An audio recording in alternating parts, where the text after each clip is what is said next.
En Librísimo seguimos explorando las novedades editoriales de este 2026 en ciencia ficción, fantasía y terror y todos esos géneros que se mezclan y nos sorprenden. Ya lo sabéis, si os gusta lo que hacemos, podéis apoyarnos suscribiéndose al canal, dejando vuestros comentarios o dándole al me gusta. Y recordad que estamos tanto en YouTube como en modo podcast en iVoox. En este episodio nos acompaña Laurel Hightower, que viene a hablarnos de su libro El Día de la Puerta, publicado en España por Dilatando Mentes con traducción de José Ángel de Dios García. Laurel es originaria de Lexington, Kentucky, donde vive con su hijo y un pitbull que rescató, siendo una apasionada del bourbon.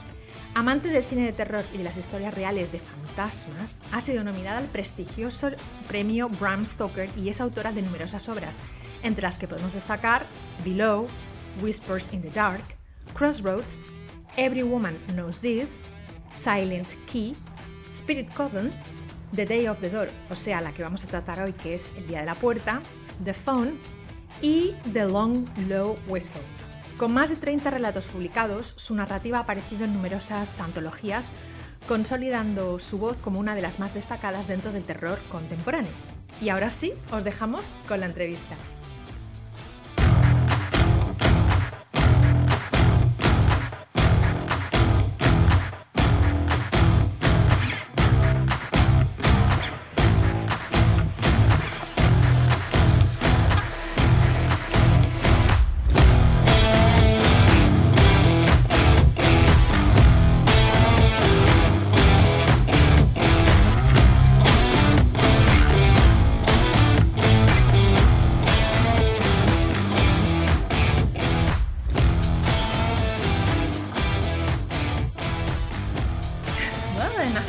In the intro, we're here today with Laurel Hightower. Hello, Laurel.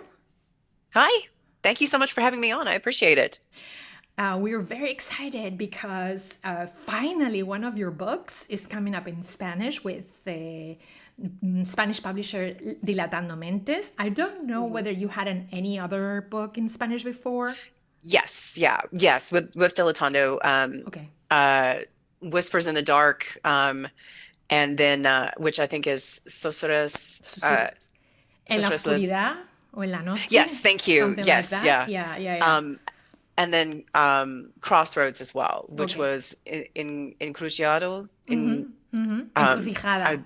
Encrucijada. Oh, thank you. It's a tricky word. Yeah. Yeah, I'm trying to work on my pronunciation on it. But yes, so I've worked with Angel on those as well. I love Dilatando. They have an amazing catalog for many things, but I think my personal interest is in horror and all the different shades of horror, because horror is much more than what normal. I was gonna say normal people, no, referring to the ones that are not nerds like me, no. But what I'm saying is, like, I think the general audience thinks that horror is something very encapsulated, and I believe it's much more bigger. It's more than when we think. And so I was able to read El Día de la Puerta, The Day of the Door. That's the translation into Spanish. And I always ask this is the first question I always ask to all our guests, which is, let's start from the beginning. The beginning of the book is obviously when you get the book in your hands, it's the cover, it's the book itself. But in terms of the text is the title. And I think the title tells a lot. So I would like to know, how did the title The Day of the Door came about, as much as you can tell us? Yeah, and that one was, I tend to have like kind of shorter titles usually, like simple things. And this one, as I was like putting together the idea for this story, it just, like, this is what I called it, because I called it The Day of the Door. And a lot of times I'm like, oh, this is just a for now title, we'll see where it goes.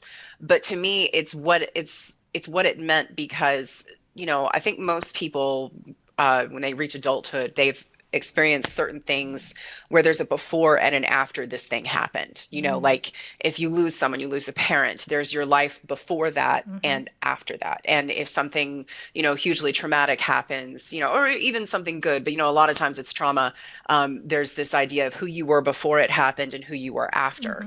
And so the day itself becomes this, you know, this sort of lightning rod for, you know, for everything that either went wrong or changed and everything. And it's sort of like, and so the characters in this book, the kids, especially, what happened on the day of the door becomes this hugely formative thing, and their lives are just forever changed after it. So for me, it was like how they would think of it. You know, it was what it would mean to Nate and to Ari, like, you know, what it was that day, the day of the door. And it was funny because all of my beta readers hated it. When I sent it out, they were like, this is great, but that title has got to go. And I was like, I know, I can't come up with anything.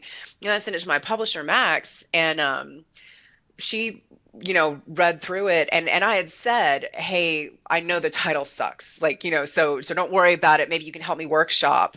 And she messaged me as she was reading it. She's like, no, actually, the more I read this, the more I love it. This is right. This is the right title. So I am glad we stuck with it. I knew that from a marketing perspective, it was maybe a little weird, but it just seemed so right for it. So I was really happy. I love working with Max because I feel like every time I am doubtful about something, Max is like, no, let's push the limits. So that's, yeah. So I really love that title, and I love that we stuck with it.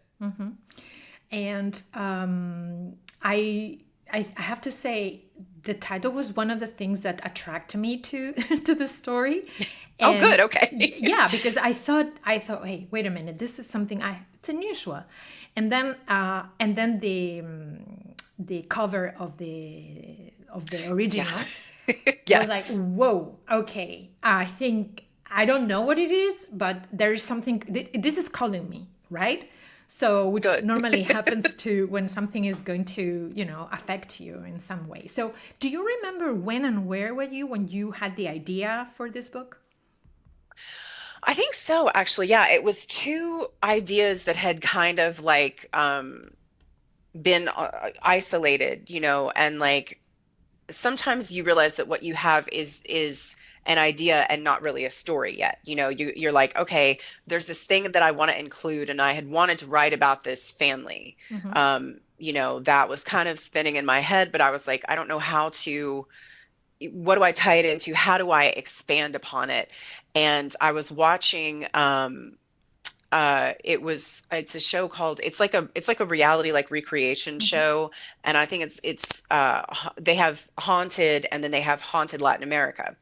And it's people, I don't know if you've seen the show, but it's people who experienced a haunting or a paranormal something like in their past, and they kind of come together to talk about it as far as like how it affected them and different people's point of views of what was really happening. I love those things. I think they're fascinating. But I noticed that a couple of different episodes had themes in which, and it was so striking. There would be a mother who was talking about how she had been affected by this haunting, and how it essentially, she would claim that it made her behavior change, and she treated her children terribly during it.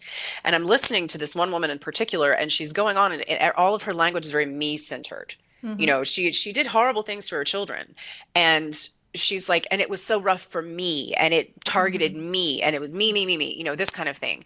And I'm watching, she's got two daughters, they're two grown daughters, and their attitudes are so different. One of them is just eating it up because she's like, yes, I need an explanation for why my mother did these things to me. I love this. This is great. Please, you know, yes, I believe everything. And then you get the older daughter, and she just looks like she's going to spit nails, you know, because she's just sitting there looking, you know, and I'm like, I can't wait till we hear her perspective.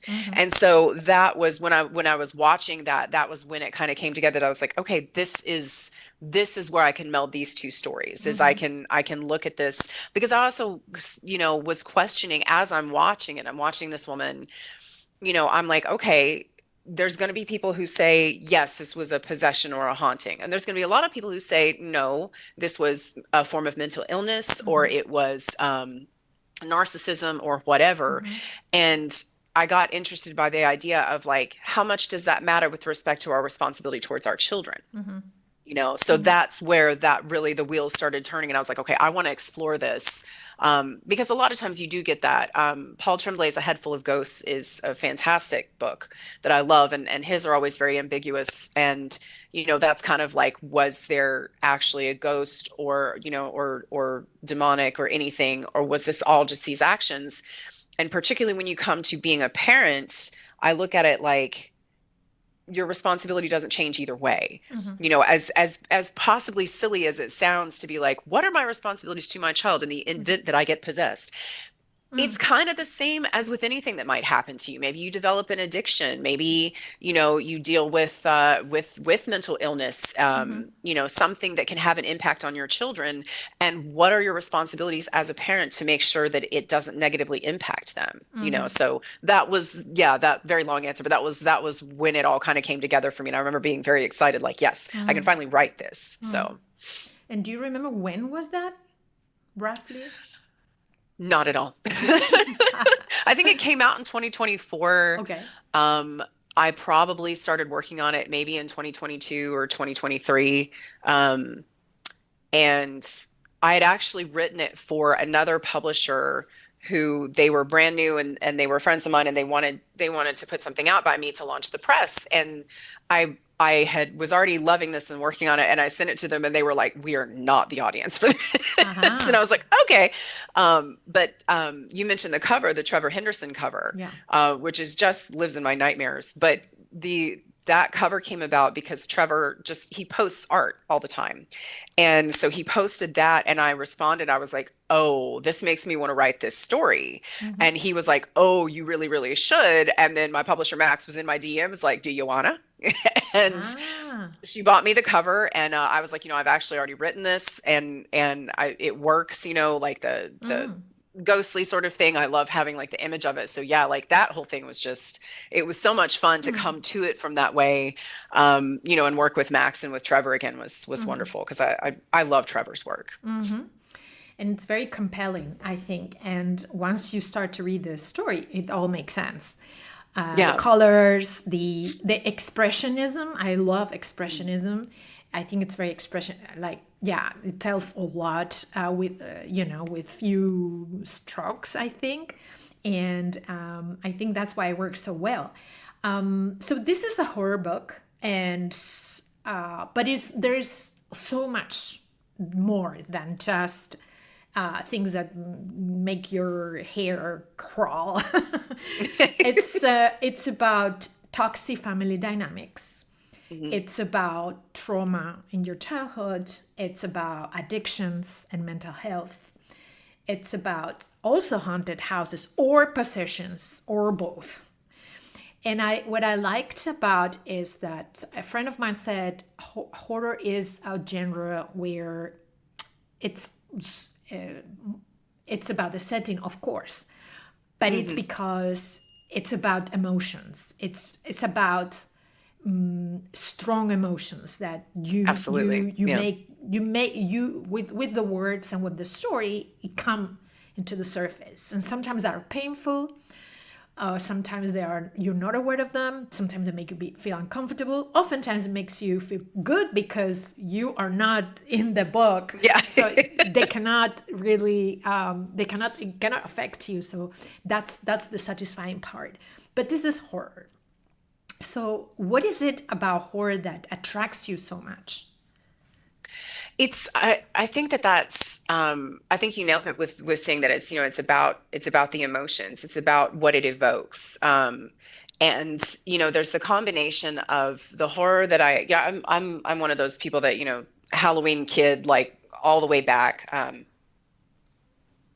I've always loved horror, but I think that there's the combination of that nostalgic feeling of, that lovely little thrill when it starts getting colder outside, and, the sun's setting earlier, and you start to get that chill in the air, and you're like, ooh, it's coming on to spooky season. So there's that anticipation, of like, ooh, I love a little good scare. There's that, which accompanies. It's why I will watch every ghost movie ever made and read every ghost book, because I love that. I'm chasing that high. But it's, as I got older and also as I started reading more in the indie horror scene, seeing that it's such an effective vehicle for discussing these things like generational trauma Mhm. and, feminism and, um, just all of these kinds of things can be encapsulated in it. It was very exciting for me when I started reading indie horror to realize how much it can do and how much people are doing with it. It's, this amazing, just like sea of fantastic books to swim around in. Mhm. So Mhm. yeah, it's kind of always been horror for me. Mhm. And then, as I mentioned before, there's so many topics related to interpersonal relations in the Hmm. book. The relationship between siblings among themselves, the relationship with their mother, in this case, a little bit with the father too, but the main focal point here would be the relationship with the mother, because the Hmm. traumatic experiences, it's the mother who's like the center of it, or Right. one of the centers. Then so you can see there's three children here, and there's more, but let's not disclose everything. There's Yeah. Nate, there is Katie, and then there is Ori, Hmm. and there is the mother, Stella. I thought it was interesting the how you chose that name for that character. I think says a lot. And so those are the Lascos. It's a family, and I would like to know, who are they and how would you describe them? Yeah, so they kind of fall into these classic, uh, hierarchical roles, within the family of like, Nate was the second son. Mm-hmm. And, the firstborn in particular with sons, like there's this expectation of them being like the leader of the family and them protecting their siblings and things like that. And so that was never Nate's role growing up because he was, kind of in his brother's shadow a little bit, and he was a little bit more of a sensitive soul. And so when he ends up having to step into that role, it's messed up his birth order with it. And then it's created this necessity within himself to fulfill this role that he's not prepared for, and then he feels guilty for it. Mm-hmm. And his sort of reaction to things, he becomes, it's this shutdown that he does, and Mm-hmm. he's filled with anger, and then he hates himself for that anger kind of thing. So Mm-hmm. this incident that happened, but also the role in which he placed himself after the fact, has really just sort of, hamstrung his entire life. Mm-hmm. It's affected his relationships and that sort of thing. Um, and so that's kind of where he is. He's in his 40s. He's kind of a closet alcoholic, and Mm-hmm. he's working for a therapist, and he's trying to help other people, so he's working through some of it that way, but he's so stunted emotionally with himself because he can't deal with these things. And then you have Ori, who is the oldest daughter, Mm-hmm. and she's a little bit of an ice queen.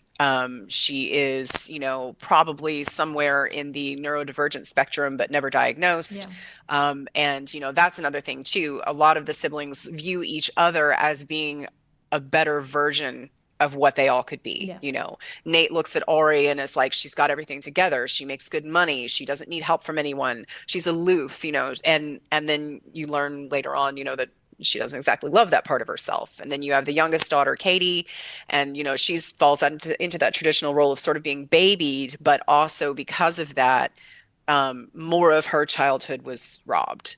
And she also finds herself, you can't be the baby forever. Like once you Mm-hmm. grow up and you move on, like you have to be something other than this particular thing. Mm-hmm. And then of course Stella is, she's yeah, she's kind of your classic narcissist with, with no ability for self-reflection and self-awareness of like, Mm-hmm. how things can, because I'm a parent now, Mm-hmm. I'm a mom, and I recognize very clearly we're not always going to do things correctly. Mm-hmm. But one of the biggest conclusions I came to was like, I need to have the ability to listen. Mm-hmm. If this little person tells me, hey, this thing that you did is harmful or it's upsetting to me, like I want to hear that. Mm-hmm. And this, what we see with Stella, of course, is that she's incapable of doing so. It's so interesting because in Spain there is a TV show. It's a comedy, but it's a TV show about this crazy apartment building where every apartment, everybody's very crazy, and it's a lot of. But one of the characters that drives a lot of attention is a woman, kind of an older woman. I mean, getting into the maybe 60s. And her name is Stella Reynolds. No. Her being Spanish, which is not at all a Spanish name, but she calls her, it's like her stage name. She calls herself No. Stella Reynolds, and she's always about me, and very, very flamboyant and very much. And I was thinking about her a little bit when I was reading this, even though it's a different one. It's a different character, but I think that Spanish, at least the people from Spain, can relate to this character, which is very colorful, I would say. And let's talk about the setting. The setting takes place mostly in a house in Harper Lane. There's few other places, but mainly where the incident happened and where they come afterwards. It's called Harper Lane. I would like to know what it is Harper Lane for you, and what is it about haunted houses or houses where inexplicable things happen? What is it, the power? Why they attract so much people to write about them? I think it's a lot of reasons. I think one of them is, like I described earlier, people who have that affinity for horror and that spooky feeling, they want to pursue that, and so it's the same reason you go maybe do, I don't know if you all do them in Spain, but like because I understand America is huge on Halloween in ways that my European friends are like, what? It's a lot. So like there's the haunted trails that you do and, the haunted houses and things like that. So some of it I feel like is just chasing that entertainment feeling of it. But a lot of it just has to do with, there's the deep existential part of it in which, you're looking at evidence of life after death. And that's important to a lot of people for a lot of reasons, whether it be because of their own fears of mortality or because of someone that they've lost that they want to know if they're going to see again. And so observing paranormal phenomena that seem to confirm the existence of life after death is something that becomes very close to people's hearts and something that they can get obsessive about. But there's also just, the idea, I still don't know whether my mom used to say that she thought I was kind of sensitive to that kind of stuff. I don't really think so in retrospect. I do not think so. But, I think maybe in some ways it's like you would see or get a feel for an emotion in a place, like even people who don't believe in it at all, you can walk into a certain place and be like, man, it feels dark in here. Like there's something that feels off.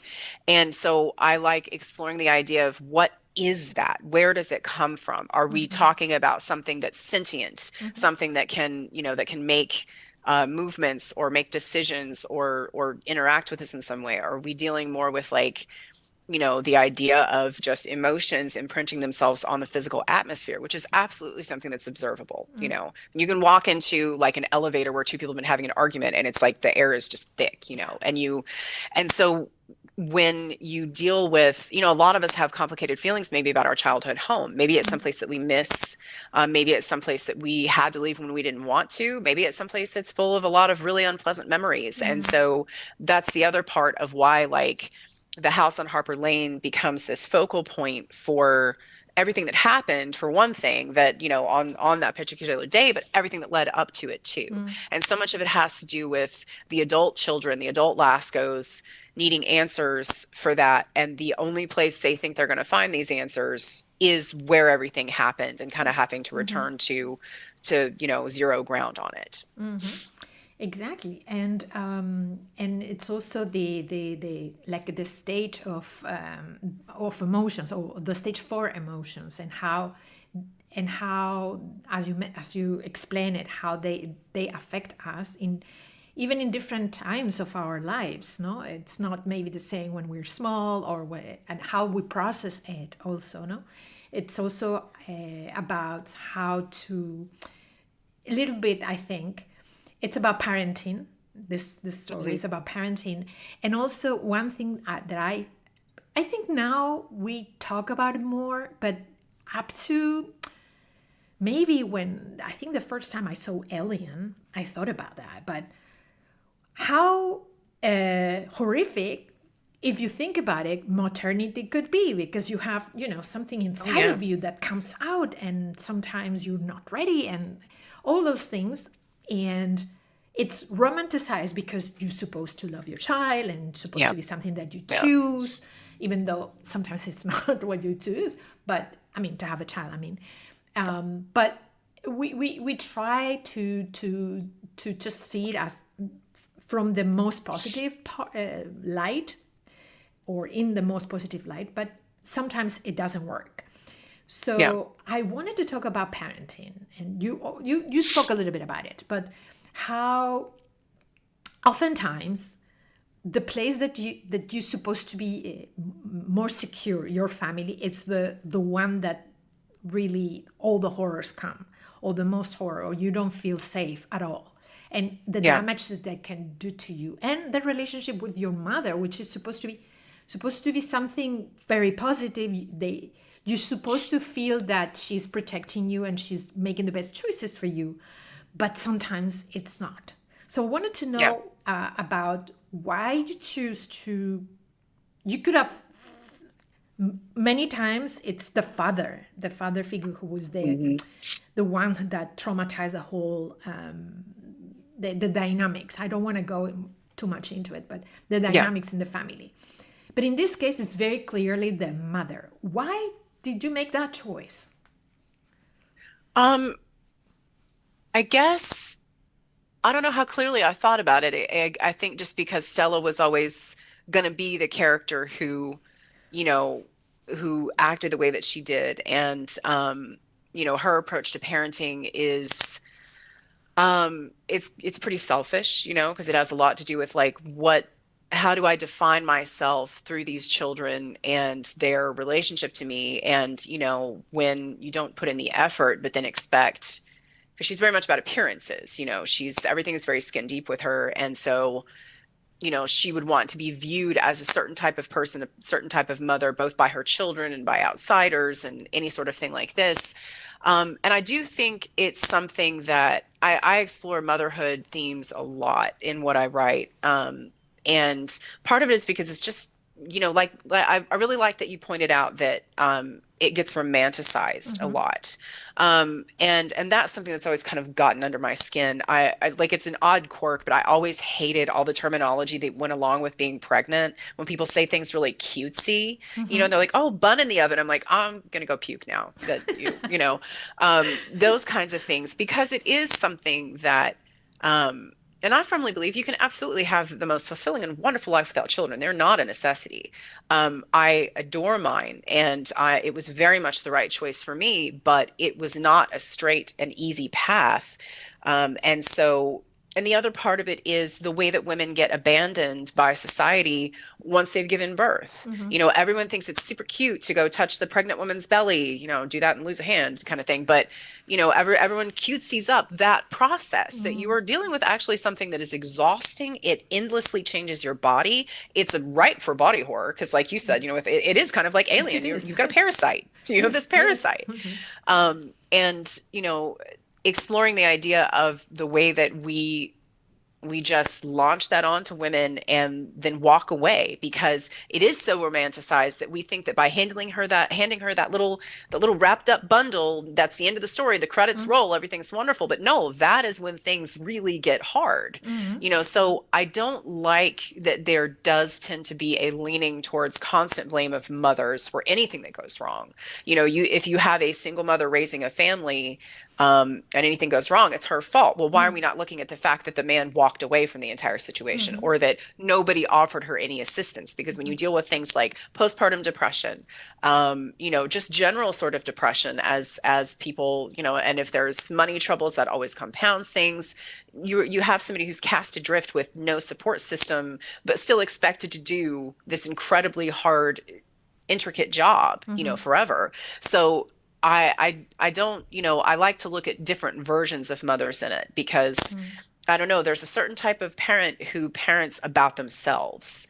And that's what Stella is like, and sometimes if people are raised with that sort of situation, they think that's the only thing that there is. And so then, I've heard from people who read this and really, really vibed with the experience of the kids, and so many of them are like, after I had my own kid, I couldn't fathom treating one like this, like, so what is it in a person that makes them do that? But I do think that motherhood dynamic, in this, it was always going to be the mom, and the dad is present, but he's kind of removed and cold. And part of the reason that I included him and also the character of Mark, has to do with, uh, the fact that no one took these kids aside at any point. Mm. And like, because it's hard. I imagine, if maybe people have friends and they get a little bit worried about how those friends deal with their kids, or they observe, probably more often you observe an interaction in public that you kind of, you're like, wow, did you really need to talk to that child that way? Can't you see how it hurts them? It's very hard to intervene. It's very hard. But, I kind of addressed that in there, that what would have been helpful, even if none of these people could have intervened, would be to just take them aside and say, hey, I see what's going on here. It's not right. I can't help you, but I need you to understand that you don't deserve this. And so those sorts of things were important to me, to sort of weave in there. Because, if I almost don't want to, but I have a certain amount of empathy for Stella, because that's a lot of kids to raise. Yeah. It's a lot of kids, and particularly when they get to be teenagers. And there's that hormonal, split that happens where the mom is going one way on the hormones and the kids are getting all of theirs, and it's a whole big, thing. But it also is just, I guess that's one of the things, is particularly since becoming a mom, it's so important to me. That's the most important thing that I do. And, I don't know, sorry, I feel like I'm sort of rambling now, but yeah, I wanted to explore the motherhood element of it, and, and her role in it. I almost thought sometimes, this is something very personal, that you were trying to also make like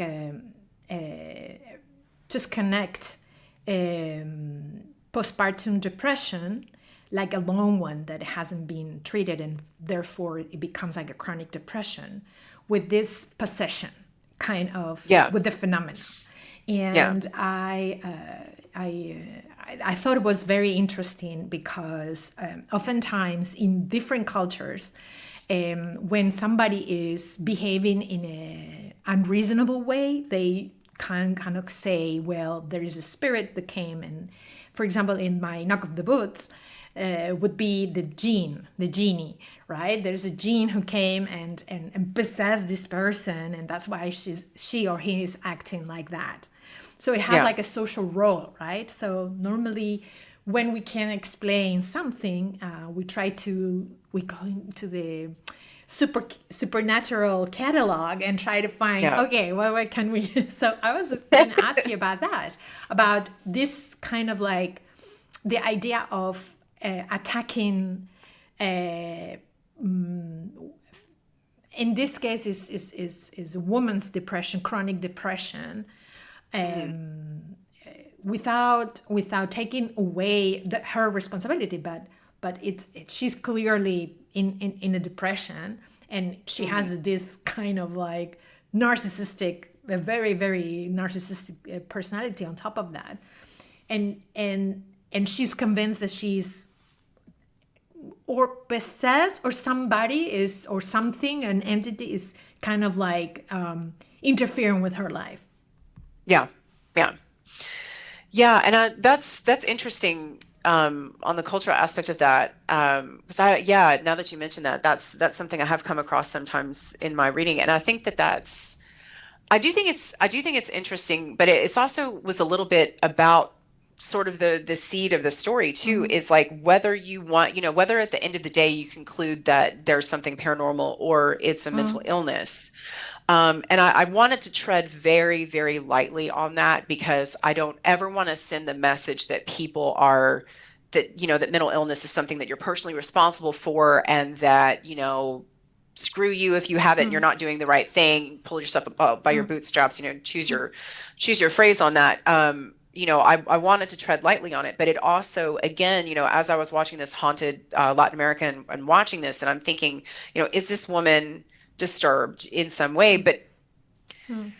If she is, and it's, I mean, this makes it down to a little bit more pedantic level, but think about a zombie movie, Mm. right?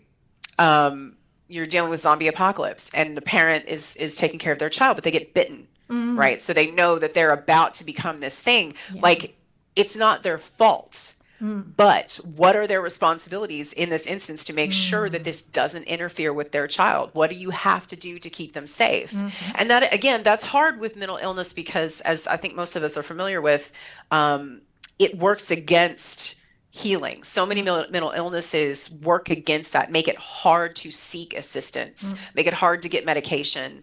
And there's all this stigma and things like that. So I definitely wanted to be careful about not making it to where I was like, it's her fault. She has, whatever, and she's responsible for it. But I do think that it was a question worth looking into. It's why I wanted to explore. It's like, okay, let's say you do have this mental illness. It's not your fault.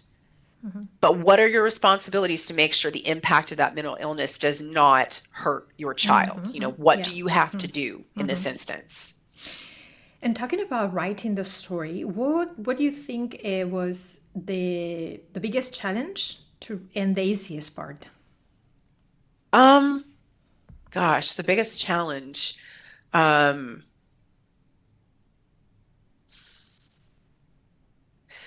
I think I'm trying to remember now because it's like it's been a minute. I almost want to say the title, because we went back and forth on the title so much. But this one came pretty easily. I think some of it was maybe just making sure that all the characters' motivations were correct and making sure that, well, maybe it is the idea of the mental illness and because I was very hesitant, and that's why I had several beta readers, is because, again, I did not ever want to write it in such a way that I made it sound like I was being judgmental about that, in any way. And so maybe it was probably something along those lines. But the easiest part, I think, was just writing, those characters came to me very clearly. Like they were, they developed themselves very easily. I always do these character sheets as I'm coming up with people because I want to make their reactions and interactions authentic. So I want to be like, okay, what would Nate say in this instance, Yeah. and what would Ari say to him? So they were probably the easiest part for me. Is I could see them so clearly, and I had such empathy for them and where they wanted to go and what they wanted to do. So we can say that you were channelizing them. Yeah, I like that. I'll go with that. And okay, so now to kind of wrap up a little bit our conversation, I would like to know if you can share with us where you're working on right now, as much as you can say. Yeah. Yeah, absolutely. Well, one of them is easy because I'm working on a collaboration with my friend Brian Keene. We are working on a novelization of a movie called One-Eyed Monster, which I won't go into too much here, except that it's probably not what is expected, but it was interesting for us in terms of what it says about aging in certain industries and feminism and this sort of thing. So I'm working on that right now, and then a couple of short stories for some calls that I've been asked to work on. So yeah, that's what I'm working on right now. And so if you could invite someone to Librisimo, who would that be? But the only thing, the only rule is it has to be he or she has to be alive. Okay, yeah, good call. Yeah, no, can't do the seance. I would say I don't know if you've had Violet Castro on No, yet. but I'm writing. Okay, yeah, Violet is she is incredibly talented.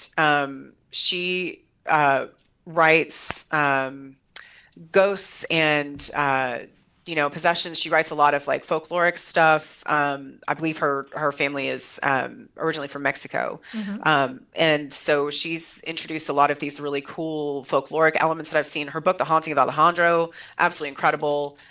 She just re-released. It was the first book I read of hers, and I remember just squealing over it because I loved it so much. It was Maria the Wanted. It's a vampire book, and she writes these empathetic, feminist, very feminine. She has a lot of spice. It's very sexy. I love V, and she is a wonderful person to interview. She's great to talk to. She's very personable and everything. So I love Violet's work. Okay, so we're writing this, and hopefully we should have her in our little space here in the cyberspace. And then the last question is, we are building this virtual library with all the guests in Librisimo, and we are asking them to suggest a book for the readers or the people who are listening or watching, and we are going to release it like we did last year during the summer, so everybody will have lots of books to read. So can you suggest one title that you read recently that you thought it was great? Yes, that's a really easy one actually, because I just very recently read for a blurb a zombie book called Died, just called Died, by Izzy Vaughn. She is a trans femme author, and you can really tell that the themes of that woven in with a zombie apocalypse. I'll be the first thing, I'm not the biggest zombie fan in the world, but this was done in such a completely different way. And it was so thoughtful and so just gory and terrifying, but so human and incredible. And she just took it to places that I hadn't seen before. So like I just fell in love with it, and I think it's coming out, I think, this month. But Okay. that's one that I really have been hyping up because I think she did an amazing job with it. Okay, we're writing this down, and we will release this, as everybody knows, this summer. So I wanted to thank you so much for taking the time to talk to us about El Día de la Puerta, the Day of the Door. Everybody knows now that it's coming in Dilatando Mentes. So thank you so much. I hope that we will have you with your future books when they're released in Spanish. And I wanted to congratulate you for this book, and this is your home anytime. Thank you so much. I really appreciate it, Christine. This has been great.